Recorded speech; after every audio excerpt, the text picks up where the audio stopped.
வணக்கம். நீங்கள் பார்த்துட்ருக்கிற மூலிகை பொன் ஊமத்தை. இந்த பொன் ஊமத்தை பூ மஞ்சள் நிறத்தில் இருக்கும். இந்த காய் வானத்தை நோக்கி பார்த்த மாதிரி தான் இருக்கும், சதுர வடிவில் இருக்கும்.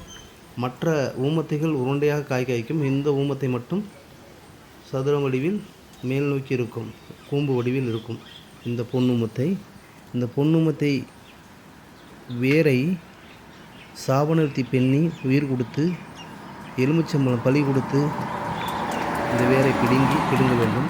பிடுங்கிய பிறகு சனி பகவானை மனதார வணங்கி மஞ்சள் நீரில் இந்த வேரை கழுவ வேண்டும்.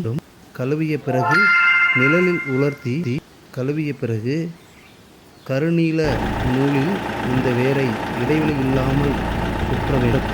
அப்படி சுற்றும் போது தொழில் வருமானம் நல்லபடியாக இருக்கு. வருமானம் அதிகரிக்கும்.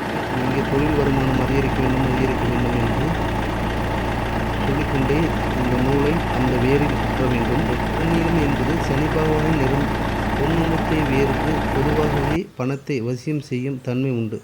இந்த இரண்டு பொருட்களையும் சேர்த்து நம் கல்லாப்பெட்டியில் வைக்கும்போது நமக்கு பணவசியம் ஏற்படும். ஒரு முறை வைத்தால் போதும், நொடிந்து போன தொழில்களை கூட தூக்கி நிறுத்தும் ஆற்றல் இதற்கு உண்டு.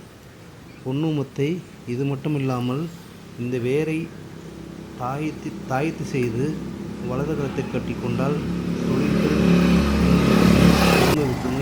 குடும்ப ஒற்றுமையில் இருக்கும். எந்த தொழிலுக்கு போனாலும் வெற்றியே கிட்டும்.